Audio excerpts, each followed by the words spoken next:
Welcome to Horse Racing Nation's Breeders' Cup webcast. I'm Brian Zipsy, you know me. I'm here with Travis Stone, track announcer at Churchill Downs, William Buff Bradley, two-time Breeders' Cup winner, and Brett Workman.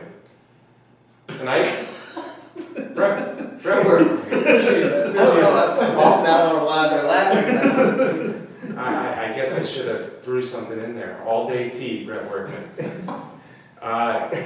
What we want to do before we get going, guys, we were scheduled for a few more guests. Rosie Napravnik, her husband Joe Sharp, trainer Joe Sharp, unfortunately had a little mishap coming out of Keeneland tonight. They can't be with us. We're expecting to get them for another show, but for now we got a great cast, and I think we need to talk about some of the things that the trainer over to my left has accomplished.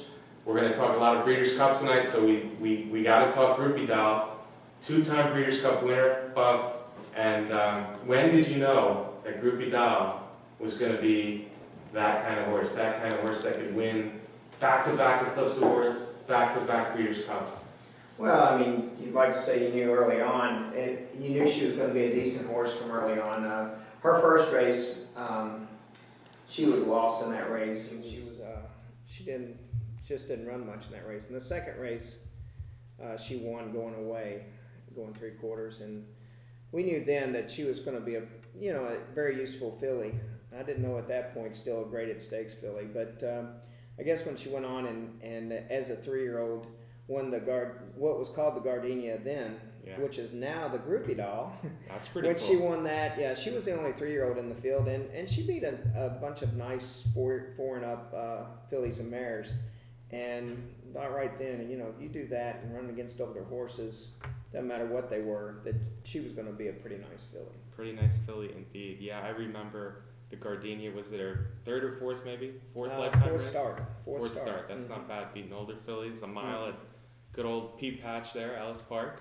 You remember Groupie Doll's ascent to greatness, Travis? She's been a big part of horse racing, for a good 2, 3, 4 years there. She was always in the conversation, pretty cool.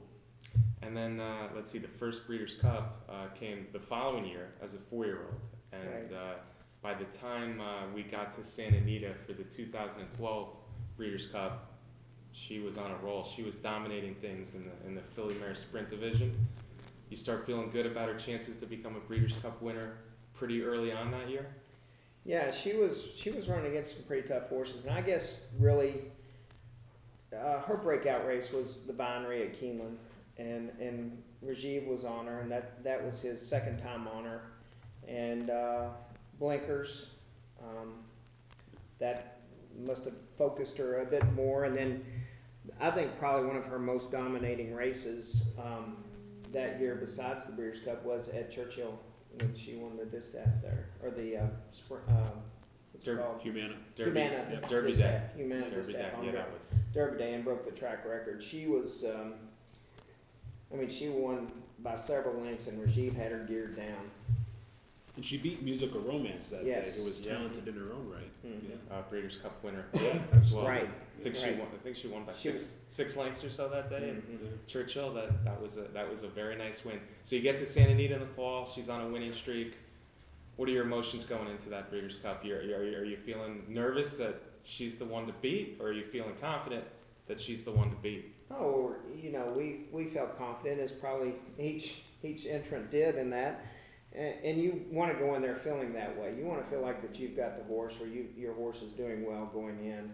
But we really did, and it was nice that my father, who was in failing health, was able to go out there and really enjoy it and see it. That reminds me of something that was passed on to me about your dad, Fred, and I thought it was pretty cool. I think we should share. Is it true that your dad, Fred Bradley, is the only person ever to breed a Breeders' Cup winning horse and a Breeders' Cup winning trainer? That is correct. that was his claim to fame, he said. Not That's bad. right. That's right. Good for him. Mm-hmm. Okay, so then she had a tough loss. I think a lot of the people that we're talking about remember the Cigar Mile of that year, where she came right out of winning that first sprint. She dominated the Philly Mare Sprint, and she came to New York cross country, ran in the Cigar Mile against the boys, mile of Aqueduct, and she literally lost on the very last jump to a nice handicap horse named Stay Thirsty. Right. We knew, you know, she had run really well there. So after that race, we knew we were going to give her a little time off and give her a little break before we went back to Florida for the next campaign. So we turned her out. She seemed to be doing well, so we brought her back. And after the first of the year, we sent her back down to Gulfstream. Got down there, she wasn't doing right, so we elected just to send her back home and just give her some more time off. Because I talked to my partners, my father and Carl Hurst and Brent Burns, longtime horse partners of ours, and they said, yeah, just do what you know is right. And our goal was to try to come back and try and at least repeat in the Breeders' Cup again. Yeah, I mean, not a lot of owners. She's a homebred for you guys, but you had other owners, so not a lot of owners would give you that kind of leeway to just put her on the farm for a while. And it was nice to be able to say, you know, they left it all up to me, and I said, look, I don't feel comfortable. I don't think she's 100%. She could train, but I don't think that we were going to get where we wanted to get. And they left it entirely up to me, which worked out. Worked out pretty well, as we know. Yeah. Even that summer and fall, though, there were still questions. There were still doubters, I think, about Groupie Doll. Yeah, there were, and I wasn't one of them, Buff. Thank you, Brad. I know you weren't. But you know what we were seeing at the barn, I really thought she was better. She only had a few races, and she did. There was doubters after she broke the track record at Presque Isle, and but I felt that she was doing as well as she was the year before, if not better. And I felt going into the Breeders' Cup that she was better. So we were as confident going back in the second year. It's almost like you're too good. She was so good as a 4-year-old that if she had any hiccups, right. People don't allow you to lose. The champions allow to lose. And they got to realize that, you know, every time they line up in that gate, it's a race, and that's why they put them in there. And it's tough to win every time, and there's always something that's going to get you beat. And you know, we lost. I think the thing that people thought that she wasn't as good is we lost to Judy the Beauty, who comes back and wins the race the following year. Another Breeders' Cup. And one that's in this year. Yeah, that's right. Yeah. So she has a hiccup or two along the way, but then she comes to the Breeders' Cup. It's back at Santa Anita again, where she won the previous year. It wasn't maybe the dominating performance that we saw in 2012, but it was just a gutsy effort. Yeah, she struck the lead. She only missed her time from the previous year by 0.02 of a second or something. Not bad. She was wide too, right? She was 3 or 4 wide the whole way. I mean, it wasn't. Yeah, pretty good effort. And there were 2 fillies. Judy the Beauty. Judy the Beauty was coming at her, but she hung tough. Another one on the outside. Yep. Why don't we cue that race up, Ember, and we'll watch the 2013 Breeders' Cup Filly and Mare Sprint, won by the great Groupie Doll. Larry Coleman's with the call, post time with Filly Mare Sprint. They're off in the Filly and Mare Sprint. And a very good start for Teddy's Promise, who goes out to take the early lead. And right alongside is Judy the Beauty, and Sweet Lulu is there on the far outside, and Starship Truffles fires through at the fence. And right in between horses is Meanie is close, and then Great Hot Groupie Doll, the defending champions on the far outside, 4 lengths off the lead. Then it's Dance to Bristol, followed by Dance Card to the inside. Summer Applause is next, Book Review is second last early. Renee's Titan is the trailer past a quarter in 22 seconds flat, and Sweet Lulu has made the front from that far outside post and leads the way into the far turn by a neck. Alongside is Teddy's Promise in second, and then it's Judy the Beauty, and Groupie Doll is right there to the outside of them. Now she's third and heading for the top 2 after a 44 flat half mile around the far turn. Teddy's Promise, Groupie Doll on the outside. Sweet Lulu has the rail. 2 lengths farther back to Judy the Beauty. Dance Card is circling up on the far outside, and then it's Dance to Bristol, and they're into the stretch, and it's Groupie Doll. Doll, and she's made the lead as they come to the 8th pole. Competition coming from Judy the Beauty, and on the outside, Dance Card. Groupie Dolls in front, down to the 16th pole. Judy the Beauty, Dance Card on the outside, running after her. Groupie Doll digs in for all she has, and she has enough to win it! Groupie Doll did it again! She beat Judy the Beauty. Dance Card was third. Summer Applause fourth. Groupie Doll is a champion again. Thank you very much, Lafitte. Honored to be standing next to the wide receiver for the Denver Broncos, Wes Welker, winning trainer Buff Bradley, and the other owners of Groupie Doll. Wes, the trophy presentation is yours. All right, thank you. I just want to congratulate Groupie Doll for winning the Filly Mare Sprint here at the Breeders' Cup. Congratulations. Buff, congratulations to you. Do you want to have any message for your father who's watching this race at home? Yeah, this is for him. It is. And gentlemen, this was her last race for you. She's going to be sold next week. Any chance you might want to buy her back? I don't have it on me right now. We'll talk to her. Yeah. You said you'll talk to her and see if she'll take it back? Live downtown Louisville, Buff Bradley joining us from Horse Racing Nation, Brian Zipsey, V, Brett Workman, Travis Stone, talking Groupie Doll, who, safe to say, is one of the top fillies and mares we've seen in our lifetime as racing fans, I would say. And before the break, we were kind of winding down through the latter part of her career, and during the break, we were reminiscing about a pretty big effort at Gulfstream Park.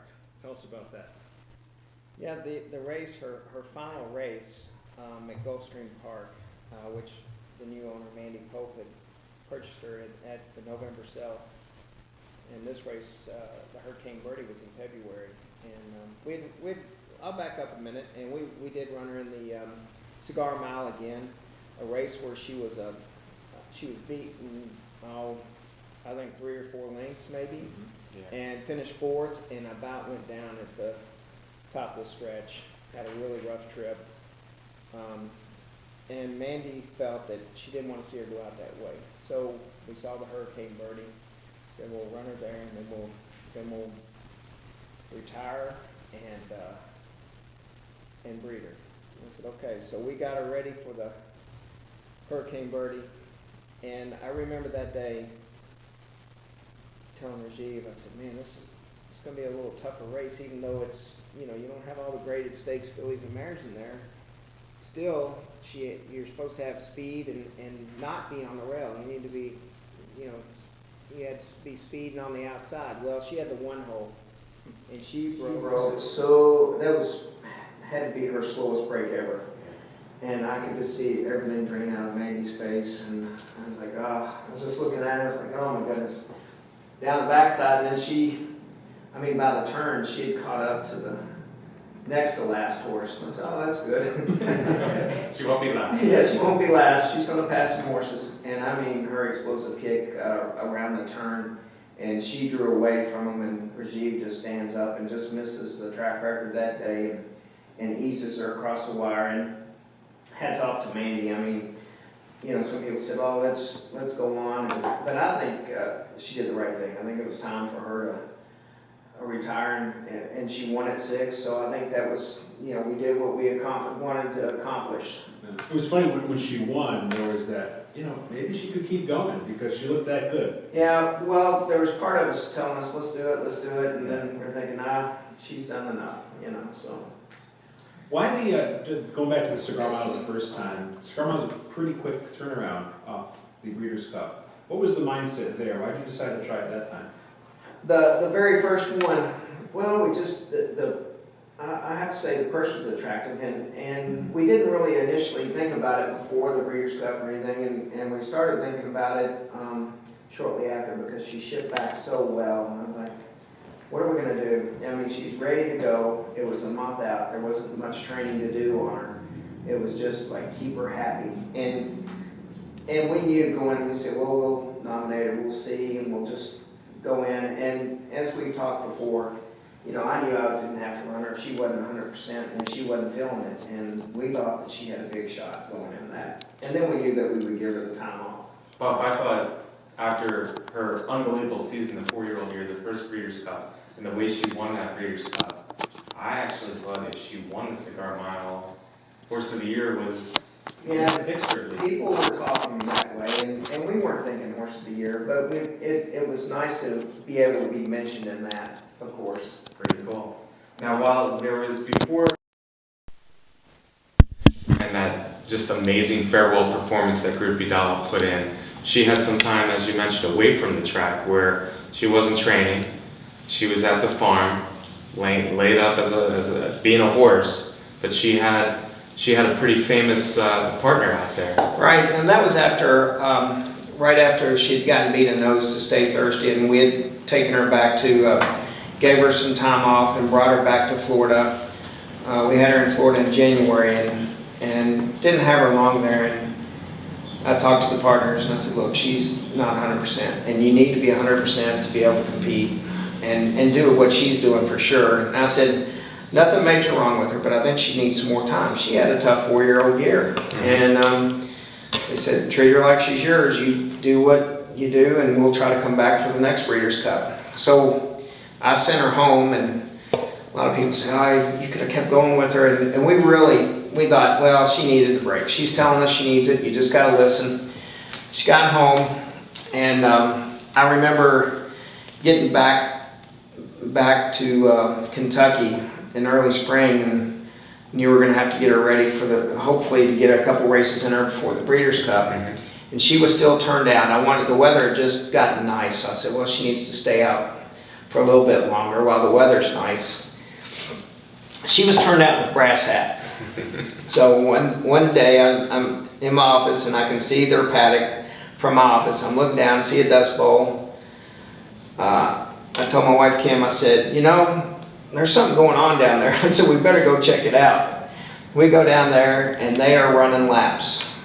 And Brass Hat, who might have been the smarter one, was he was cutting the corner on her and getting in front of her, and he made her pass him on the outside. When they finally got pulled up, we had to cool her out.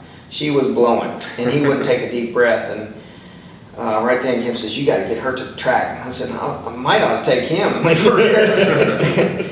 And how cool is that? 12-year-old Brass Hat. Yeah, he's out there. Right, and he was training. Those two were best of buddies, and it was kind of nice to see two Grade 1 winners turn out together and enjoying each other's company. But she went right back to the track soon after that, because we said, well, she's ready. She's ready. And she ready. She was. That's cool. You said that you just felt she needed time for the non-horsemen in us. What does that mean? What are the signs you're looking at? What do you see? What are you trying to get a sense of when a horse needs time? What is it? Well, she wasn't lame, but she wasn't going right. I knew that, and she wasn't. You could tell mentally she wasn't in it. She didn't pick up the bit. She just she would do what you asked her to do, but you could tell she wasn't. It wasn't her idea for sure. So we knew. I mean, between myself and the rider and the groom, we knew that she just wasn't there, and probably more time was all that we could do to help her out. And I think, really a lot of things for horses is time. Interesting. Well, we got to talk about Brass Hat, I think, a little bit. I mean, we talked quite a bit about Groupie Doll, but Brass Hat. Now, both of these horses were bred by you and your dad, and Brass Hat, early on in his career, he was kind of the underdog supreme, winning some of these races as a long shot. I remember the Ohio Derby as a 3-year-old, going back to Indiana Derby. Indiana Derby 2003 maybe? 2000. Yeah, probably. That's about right. And he kept winning and winning. He won the Don. There was that silliness in Dubai, unfortunately. He ran a great race in Dubai, but just an incredible career, and a true warrior on the track, I think. Brass Hat was good for so long. He had a condylar fracture in the Lone Star Derby, and I know Willie pulled him up right quickly, right after the finish line, and we knew something was badly wrong. The next day he went to surgery and had 2 screws put in his ankle. And we ended up taking one of the screws back out after it healed up. And Bet said he's 100%. You know, you can go back with him, and we did, and that was obviously before the Don Handicap, the New Orleans Handicap. So he won that, and then went to Dubai, came back. So he broke the track record in the Don Handicap. Just was very impressive that day. Came back a couple weeks after. He had some time off, and I think it was a couple weeks right after the Stephen Foster. He got beat 2 lengths in the Stephen Foster, and he fractured his sesamoid. So usually when they do that, the blood supply there is not very good. So we figured he might be done, but we gave him over a year off, or gave him a year off, and it healed up really nicely, and we brought him back, and in it was less than 13 months, and he broke the track record at Churchill going a mile and 16th. Just amazing. One of his best races. I'm not sure which horse was more popular of those two, your two homebreds. I mean, Brass Hat had a real. He had a very good following because he came back year after year, won the graded stake at 9, the Sycamore, which was run today at Keeneland. So 5 years ago he did that. 5-year anniversary, happy anniversary. Yeah. So that's pretty cool. He was. Yeah, so a lot of people got to see him, and 10. he was a fan favorite. He was 9 when he won, and then we brought him back at 10 and realized that it was going to take a lot to get him back at 10. And so we just said, no, we'll stop. And we kept him at the track for a while, for a couple weeks, and ponied him around, and had a Brass Hat retirement party at Churchill Downs, which was nice of them. And so it was all good. Yeah, Brass Hat was. This is going to be a tough question. This is a silly question. I got to ask it though.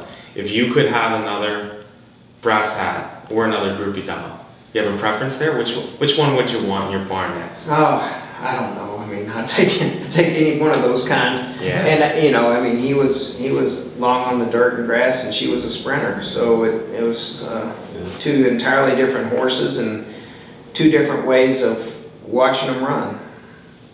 Now we could queue up, I think, a number 10, 12 of Brass Hat's highlights, but for old time's sake, I think we need to do that farewell win, that Sycamore win.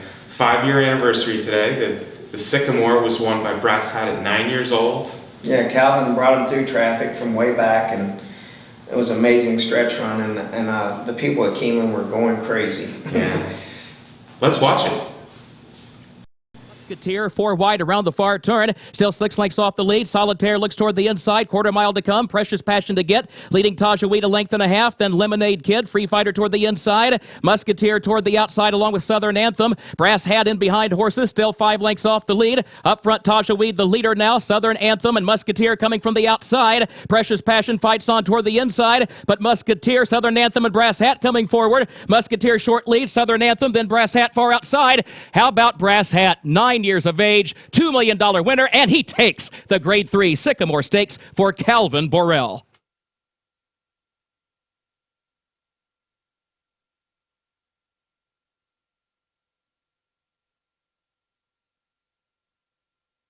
Keeneland's featured 8th race, the Grade 3 Sycamore Stakes. So we've talked Groupie Doll, Brass Hat, two of your grade 12 homebreds. You trained them to many, many great wins. This year, you resurfaced with a really, really exciting young turf horse, the Visidera. First time I saw him actually was at Churchill Downs. It was Kentucky Derby weekend, and he just gobbled him up and spit him out in the American turf at Churchill. Tell us a little bit about the Visidera. Yeah, he's a pretty nice horse, and as you saw on Derby Day, he was spectacular that day and just exploded. Came from nowhere and just really was running down the lane. He's on the farm getting some time now. He's at Silver Springs Farm in Paris. Okay. Paris, Kentucky. Paris, Kentucky. Yeah, he doesn't get a really good vacation. He just goes to Paris, Kentucky. But he's doing well, and we'll start back in training here in a few weeks, jogging there, and before he comes to me at Gulfstream. That's good news. Almost back to Visidera. I'm gonna put one of our hosts on the spot here. Travis, Mm-hmm. Do you want to give us a 5-second stretch call from the American turf? You remember a few of the things you said? I'm pretty sure I said Divisadero is flying, because he was. That's all you got? That's all you're going to give? Give me a little bit more. Give us a little bit. You know, he was flying. What else did I say? He got up in time, because the horse he beat, he ran down a lot, who actually got loose. Mid-stretch, a lot busted open by 2 or 3 lengths. Really, Yeah. you're right, and it really looked like a lot was getting away from the field pretty quickly, and he was going to have to. I think that's a Bill Mott. He was going to have to get flying to catch him. And he was. So he was flying. It's, when you call races, so at Churchill, you're so high up in the booth, they come right at you. And it's sometimes hard when a horse is on the outside, because you're looking inside and there's a horse outside, and if you don't move your binoculars the right way, you can miss him. And I just happened to see on the left-hand side of my eye this horse fly into the frame, and it was Divisadero. It was probably one of the most exciting stretch kicks I've seen calling races ever. I mean, he was picking it up. It was pretty cool to see. And in fact, it's funny. So I'm horse racing degenerate. I'm in some fantasy leagues where we draft horses for the year. We picked up Divisadero the next week. So we thought for sure this horse was going to win the Secretariat and stuff. So. There's big races out there. It's all right. He did win his next stakes race at Belmont Park. The Belmont race was impressive in and of itself. Yeah, I can tell you, you might as well go on and get him again next year. Oh, yeah, we're keeping him. It costs money to keep, but we're doing it. All right, good. He's already my Arlington Million horse pup. Yeah. Good. For what it's worth. Nice. Divisadero's late kick in these turf races reminds me of Brett Workman playing one of the tournaments where he kind of holds off for a while and then just kicks it into high gear. Yeah. The Brett Workman. You have a replay? Those were my. Yeah, let's take a look at it. Let's do the American turf at Churchill Downs to Divisadero. They're in the gate. And they're off. Tuba from the far outside off to a great start. Luck of the Kitten with good speed toward the rail too. Wireless Future is pulled back off the pace. Conquest Typhoon comes up on through, and Royal Sun is down toward the hedge as they race for the clubhouse turn. And it is Tuba in front of Luck of the Kitten running in second. Wireless Future is third. Royal Sun is fourth. Conquest Typhoon goes wide from fifth. A lot is in some traffic racing in sixth. Nonetheless is back in seventh. Fire Spike went wide in eighth. Saving ground another 11 drop in ninth. Indian Naughty hard to handle from 10th. Divisadero is 11th by 2. World Approval is running in 12th by another 5. Majestico is at the back of the pack.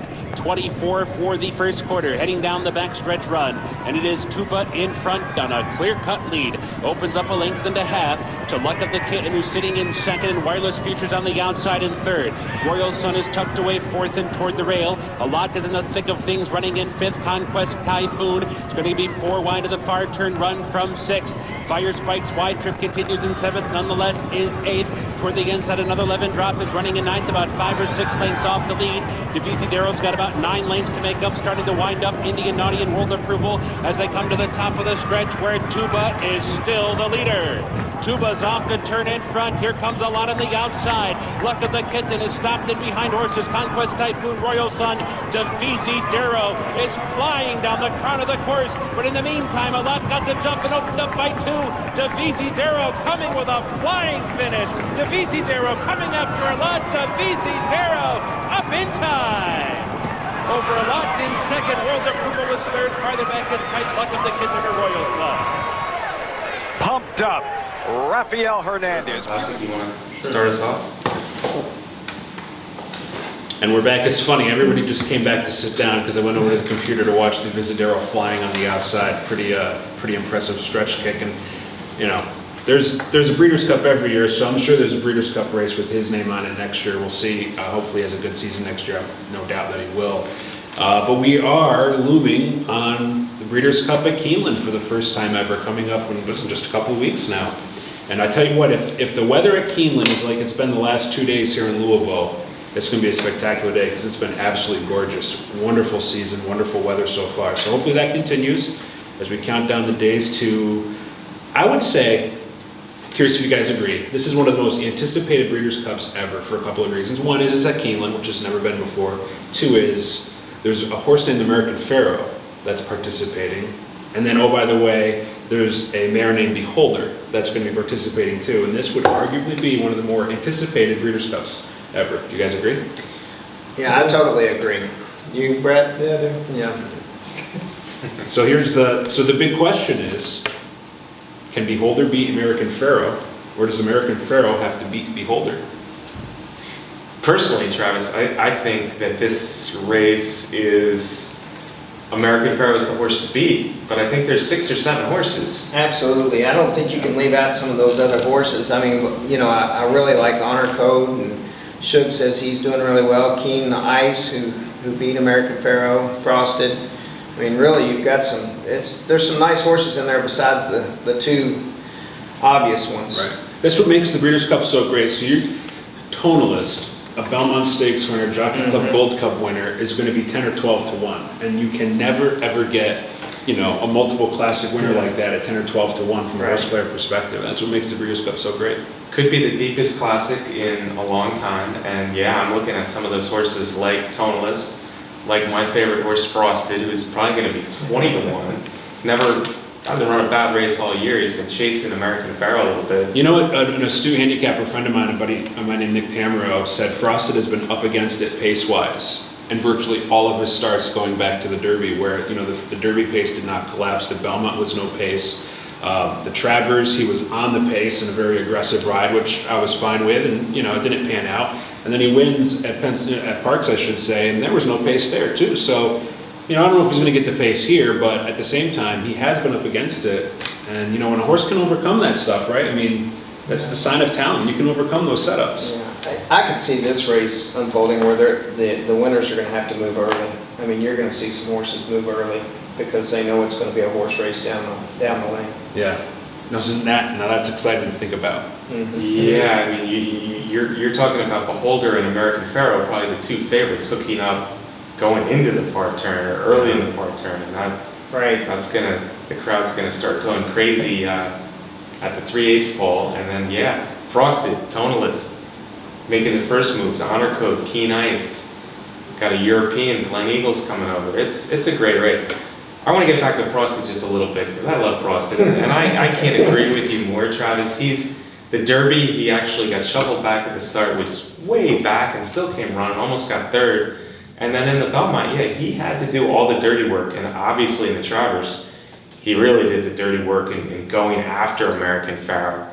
If he gets a sitting in the middle of the pack kind of trip, like I said, I think he's going to be 20 to 1 or so. So Frosted will be a horse that I have a few dollars on in the Classic. I don't blame you. But, you know, they were very critical of his ride in the Travers, and I get it, because you sort of want to take that one run. That's what you've done with him. But that's the closest he's ever finished to American Pharaoh. And speed wins races, right? I mean, you don't always have to come from behind. Speed can win, and I appreciated that aggressive ride, and I also appreciated because American Pharaoh had some pretty decent setups in the Belmont and the Preakness, and the Haskell was a phenomenal race. That was his most impressive race in my book. But the fact that he still battled on to mid-stretch at Saratoga 3 weeks after a grueling Haskell, after a long campaign that included the Triple Crown, and was still in front of the Travers with a furlong to go, after getting hooked by Frosted, who has not had such a grueling campaign, elevated him in my book many levels. And a lot of good Twitter discussions about it, you know, and it's funny. I'm curious what you think here. It seems like we are so obsessed as a racing industry with win percentages and getting the numbers big. People tell me that owners want high winning percentage trainers. You know, you can still do a good job and have high accolades even in defeat. You mentioned before we came on the air that your horses aren't necessarily cranked up to win first time out. Right. Losing is not always a bad thing. No, and I think especially if you've got a young horse that you are trying to teach. I mean, you know, our program is that we want to try to get them fit and ready, but not over the top for their first start. You know, we'd like to see a good performance out of them and finish and learn something and hopefully move forward off that. Yeah.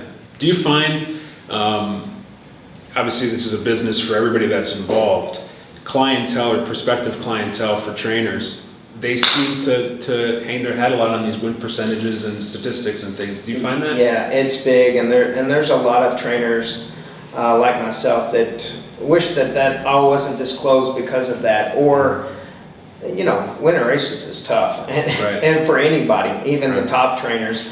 And if you could see maybe across the board percentages might be a better judge of some of the trainers, because there's some, I know some very, very good horsemen and trainers that their percentages aren't that high, but they have different kind of horses. And as such as my stable, we, you know, I primarily have homebreds or young horses that we have to develop and get them going. There's not, I'm not saying there's not claiming horses in there, but to find out they're claiming horses, we have to go through a lot of races to find out where they belong, what surface, which distance, you know, which track, so many things, and short, long, you know, there's a lot of variables in there, and do they need blinkers, you know, and you have to go through all that. And somebody that has a bunch of horses that, you know, they claim and the blinkers are already on the horse, and, you know, all you do is run it back. And I'm not saying that's bad. I'm just saying it's a different program than some of us out there,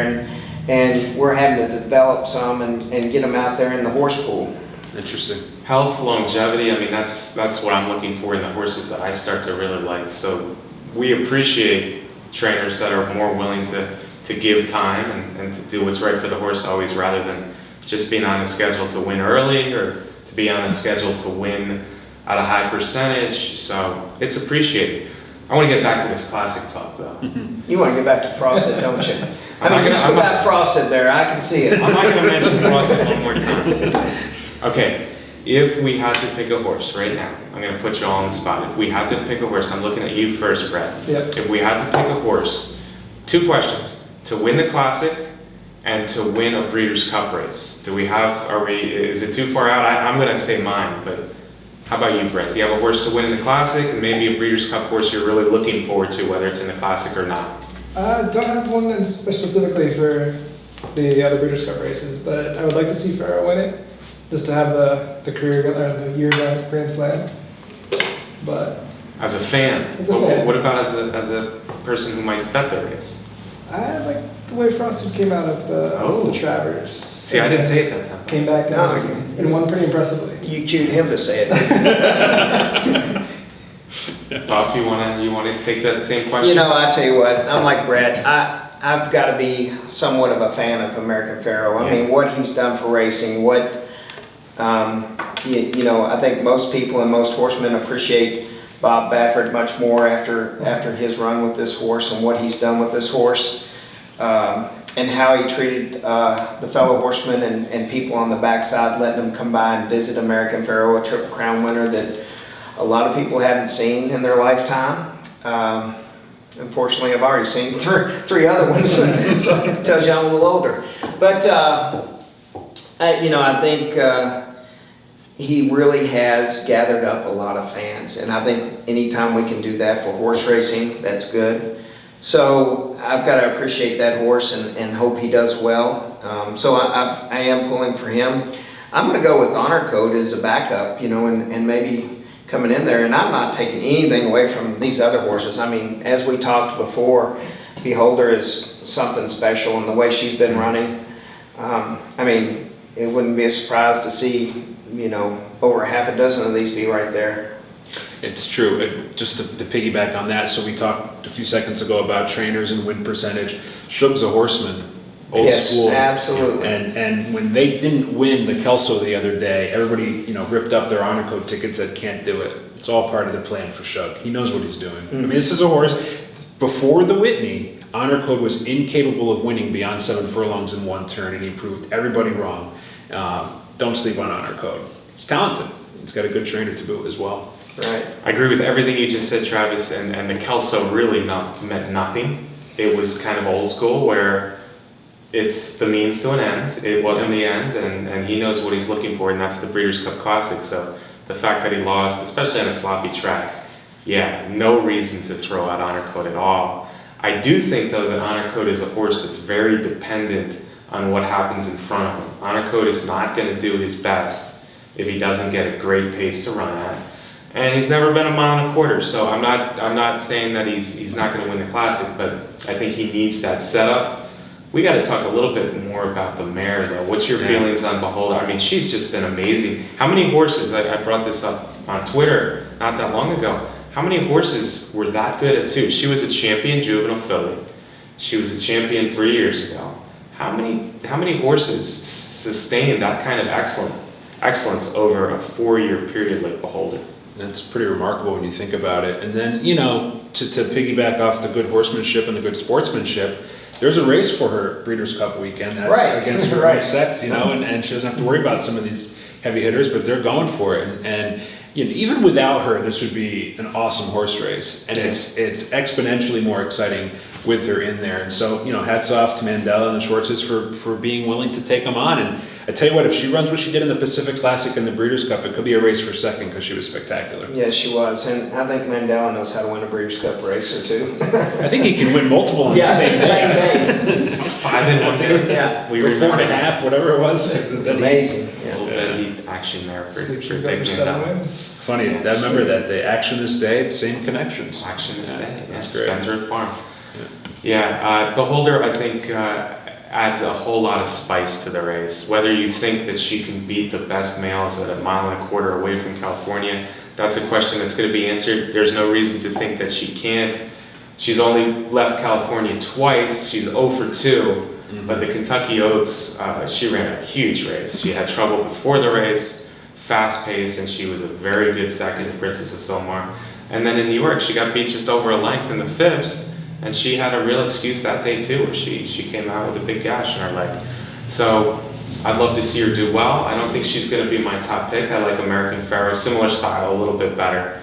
Now she leaves a void though in the Breeders' Cup Distaff. She'd be 3 to 10 in the Distaff. But instead, you have a very interesting race now in the Distaff where there's a lot of good mares. None of them really stand out. So you've got a good betting race or a race where you might want to look to Wedding Toast or Sheer Drama or last year's champion Untappable to win the Distaff and or much more interesting race. What about some of these 3-year-olds on the Chatterbox who's really developed into a nice filly in her own right?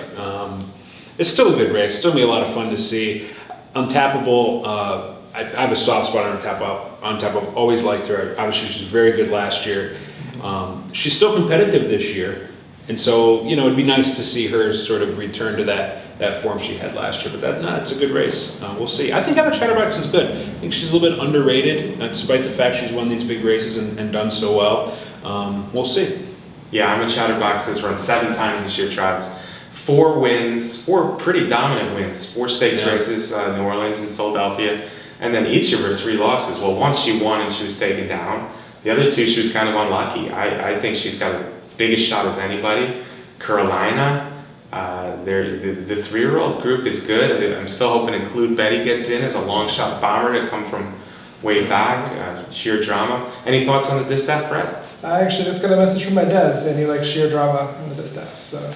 Sheer Drama has been kind of a breakthrough for David Fox this year. I wasn't sure she was a distance horse, but that 10 furlong Delaware handicap sure convinced me. How about you, Buff? Any of these fillies or mares you like? Well, I like the David Fox team, the Sheer Drama, and as Travis said, I'm a Chatterbox has been doing well and Untappable. Yeah, you've got to go with those 3 for sure.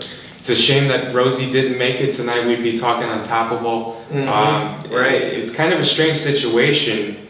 Often we see really, really good race mares. This didn't happen to one groupie doll, but often great race mares come back for whatever reason. They might be thinking about motherhood or they lose a little interest in racing and they're just not the same mares that they once were as they get a little older. Untappable is not winning these races, but on the other hand, Travis, she's right there. well. Yeah. She ran really well the other day. Is that, so fillies and mares, it's interesting. I've always heard this, and again, this is from a non-horseman's perspective. They say that they sometimes just decide they don't want to compete anymore, and it's overnight. Yeah, it's like Brian said, it's a biological clock, I guess, ticking for them, and it does.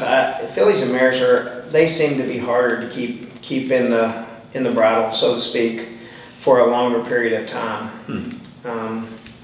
I know though when, that was the thing with Groupie Dog, you're thinking, is she, that's the first thing I thought of when she was running Hurricane Birdie. I said, well, I guess she's done, but you do. The fillies and mares usually tail off, and when they get 5 or 6, they start tailing off a bit. Interesting. And where the older horses seem like that, they don't lose as much, and you see a lot of maturity in 4 and 5 year olds, even 5, you know, in the boys 5 and 6. Yeah.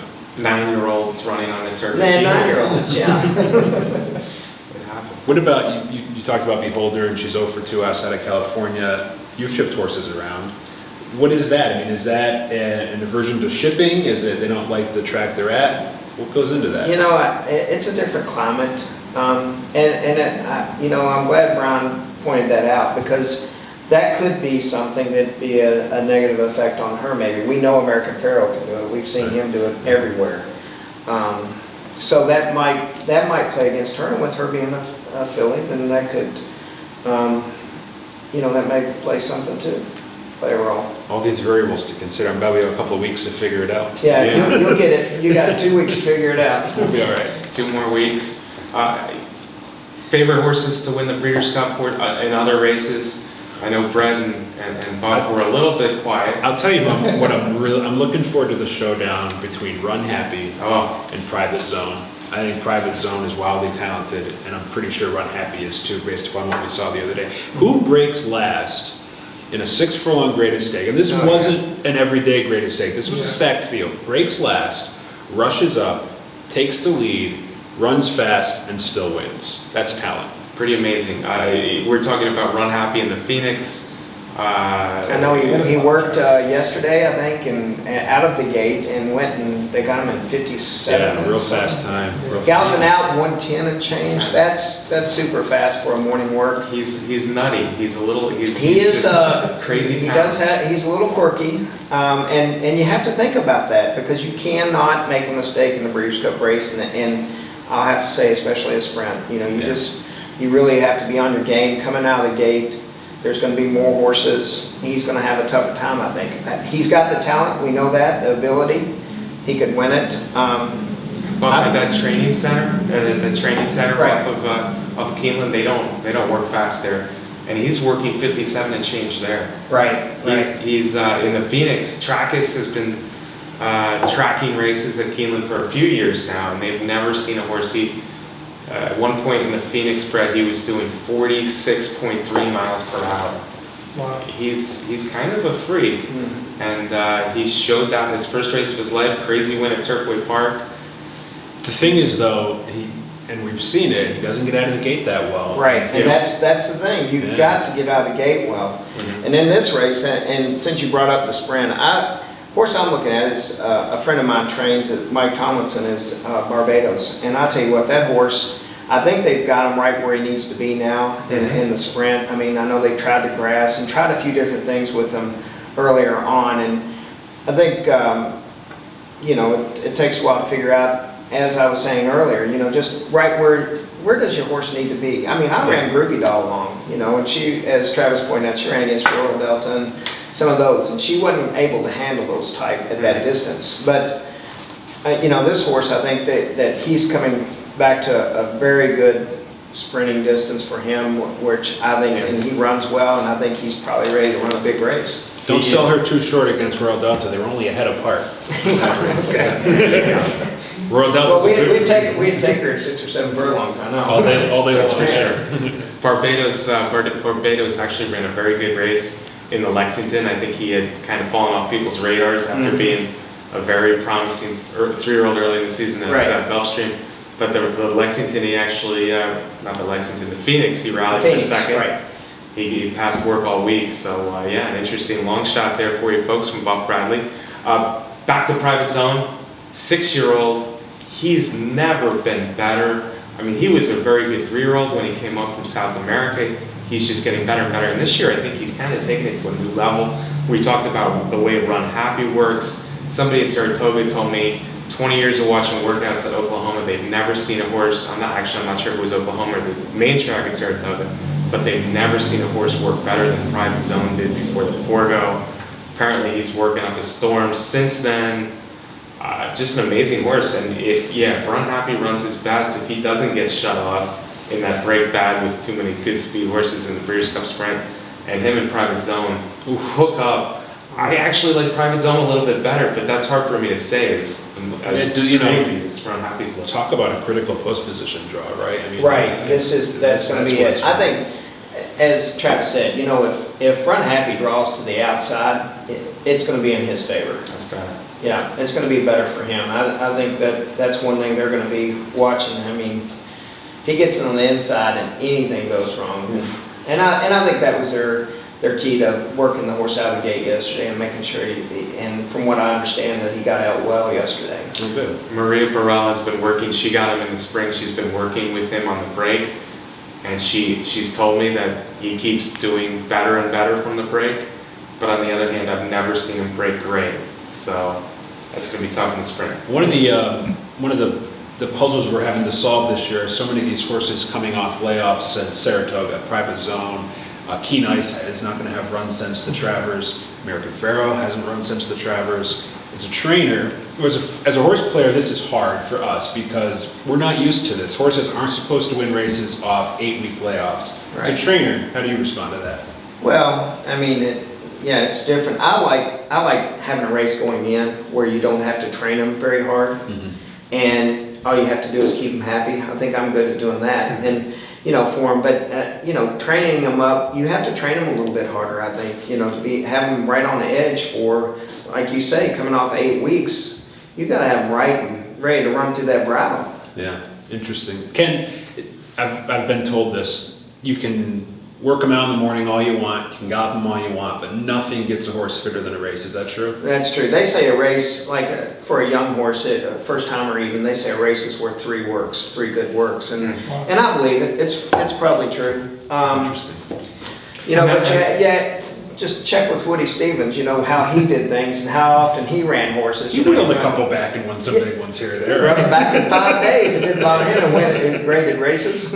I think he won the Belmont Stakes by 14 lengths 5 days after. Right after he won on Monday, I think he came back on Saturday. Was that Conquistador? Conquistador, yeah.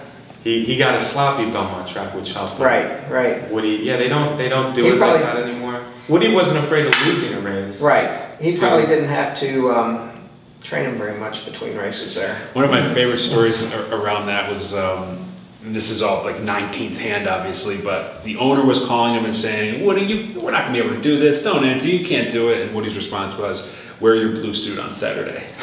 He knew he was gonna do it. Pretty cool. So we've gone from Breeders' Cup, Buff Bradley talk to Woody Stevens. Guys, this has been fun. I really appreciate you, Buff Bradley, coming here from your busy schedule. Enjoyed it. Yeah. Good. And Travis, thanks for joining us. I don't have a busy schedule now, right? So this is the best. A couple weeks. Yeah. So this was a lot of fun. Really appreciate it. Thank you for being here, Brett. Thank you, everybody, for watching.